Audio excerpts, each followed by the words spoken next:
Kembali lagi di Cerita Cinta Channel. Jangan lupa like, comment, and subscribe ya. Terima kasih. Kenapa kau tidak menjawab apa yang kau rahasiakan? Tanya Evan. Lamunan Hana seketika membuyar, bola matanya memerah bersamaan dengan cairan yang mengalir. Ia menatap Evan yang seolah menuntutnya sebuah jawaban, menikamnya dengan tatapan tajam. "Jawaban apa yang kau inginkan dariku?" balas Hana. Evan masih menatapnya dengan cara yang sama. "Kau sebenarnya tidak punya jawaban atau kau hanya menyembunyikan kenyataan?"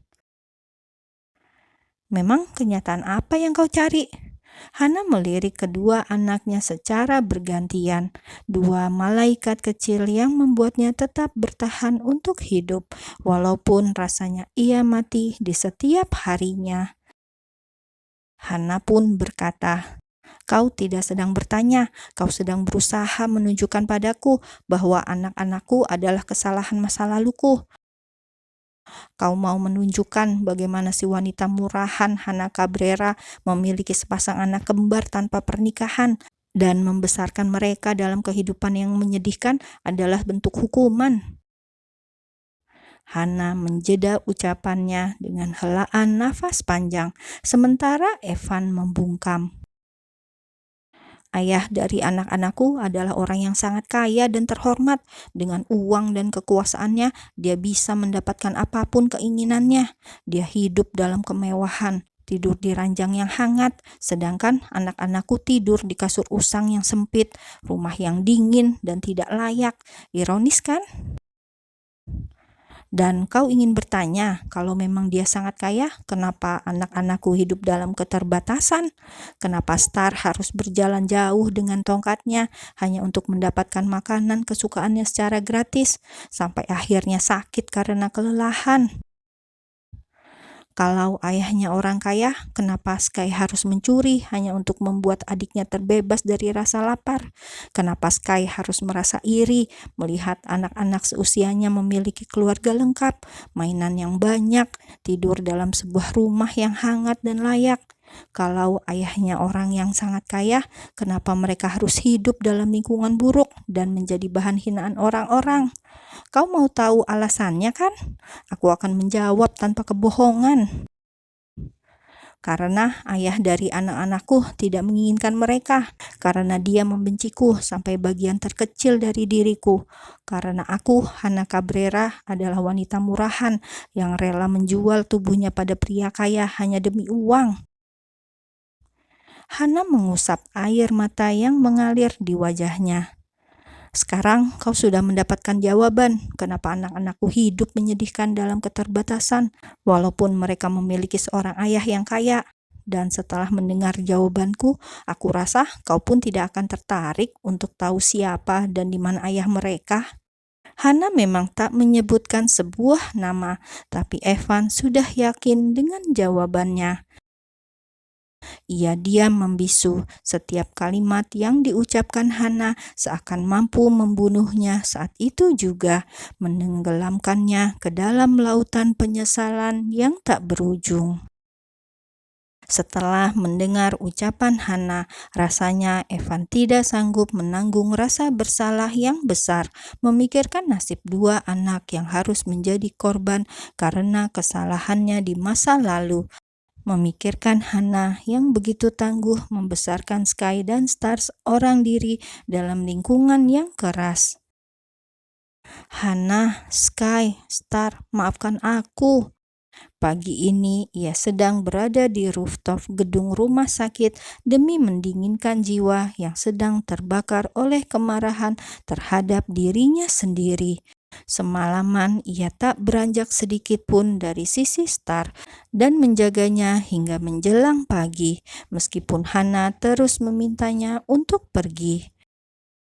Sosok tangan halus melingkar di dadanya, memeluk dari belakang. Evan tertegun sesaat ketika merasakan sosok yang tengah menyandarkan kepala di punggungnya. "Sejak tadi aku mencarimu. Mereka bilang kau di sini. Apa kau tahu kalau aku sangat merindukanmu?" Seraya menarik nafas dalam, Evan melepas tangan yang melingkar erat di tubuhnya setelah menyadari siapa sosok itu. "Lepaskan, ini tempat umum." Terdengar tawa kecil dari bibir wanita itu.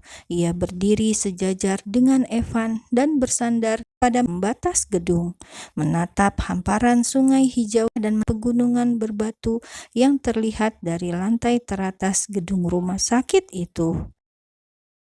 "Ternyata ini kota kecil yang sangat indah. Pantas saja kau sangat betah di sini." "Kau benar, Cleo. Ini tempat yang indah dan menenangkan," balas Evan. "Ngomong-ngomong, mau apa kau di Amasya?" "Bertemu denganmu, ada yang mau aku bicarakan." "Bukankah kita sudah bicara waktu itu?" Evan tampak enggan, namun Cleo akan terus menariknya. "Evan, aku tahu kau butuh waktu, tapi aku sudah menunggumu selama bertahun-tahun. Apa tidak bisa sedikit saja kau melihatku?" Lirih Cleo meraih pergelangan tangan Evan, namun segera ditepis oleh laki-laki itu. "Kau selalu beralasan ingin mencapai tujuan hidupmu dulu. Memang apalagi tujuan hidupmu? Bukankah kau sudah mendapatkan semuanya?" "Aku belum mendapatkan apapun." Cleo memutar bola matanya malas, tak mengerti dengan tujuan hidup Evan. "Kau sudah mendapatkan segalanya. Kau sudah menjadi seorang dokter sekarang. Semua bisnismu dengan Rafli juga berjalan dengan baik. Lalu tujuan apa lagi? Apa kau sengaja mau membuatku menunggu lebih lama lagi?" "Cukup, Cleo," pekik Evan membungkam wanita itu. Ia menatap tajam. "Pertama, aku tidak pernah memintamu menunggu. Kedua, aku sudah pernah bilang aku belum mau menikah. Dan ketiga, aku tidak pernah menjanjikan apapun padamu. Jadi jangan menuntut apapun dariku." Ucapan Evan membuat Cleo terguguh dan menyesakkan dada. Bahkan udara di sekitar seakan tak cukup baginya untuk bernafas. "Baiklah, maafkan aku." Ia mengusap cairan bening yang akan menetes di ujung mata. "Aku hanya terbawa suasana." Wanita itu mengukir senyum pelik di wajahnya. "Tapi aku akan tetap menunggu sampai kapanpun." "Berhentilah, Cleo. Kau tahu bagaimana aku." Jemari Cleo saling meremas satu sama lain. Ia tahu sangat sulit meluluhkan Evan, tetapi Cleo tak pernah menyerah dan akan sanggup melakukan apapun, bahkan menyingkirkan setiap wanita-wanita yang coba mendekati Evan. "Aku tidak bisa, aku terlalu mencintaimu." Tak tahu harus menolak dengan cara apa lagi, Evan hanya menghembuskan nafas panjang hingga kepulan asap putih terlihat keluar dari mulutnya. Udara kota Amasya cukup dingin pagi itu. "Oh ya, aku dan ibu akan tinggal di rumahmu selama berada di Amasya. Kau tidak keberatan, kan?" "Terserah kau saja." Kali ini Evan tak menolak. Toh ia sangat jarang pulang ke rumah dan lebih banyak menghabiskan waktu di kafe dan rumah sakit. Terlebih kini harus merawat Star. Ia tak ingin melewatkan sedikit pun perkembangan kesehatan Star. "Baiklah, sepertinya kau harus bekerja. Aku akan pergi dulu. Bagaimana kalau malam ini kita makan malam bersama?" "Maaf, aku tidak bisa. Aku sangat sibuk." Terlihat raut kekecewaan di wajah Cleo, namun ia segera menutupinya dengan senyum. "Baiklah, kalau kau ada waktu luang, beritahu aku," ucap Cleo diikuti anggukan kepala oleh Evan. "Oh ya, Cleo, ada yang ingin aku tanyakan." "Apa itu?"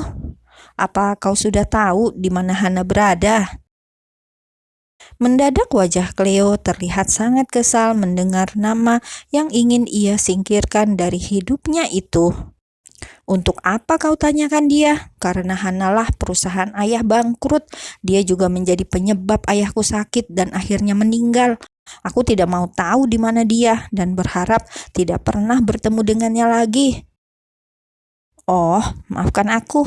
Aku tidak bermaksud menggali luka lamamu, ujar Evan datar. Tidak apa, baiklah, aku akan pergi dulu. Sampai jumpa. Cleo beranjak pergi meninggalkan Evan dengan menggerutu dalam hati.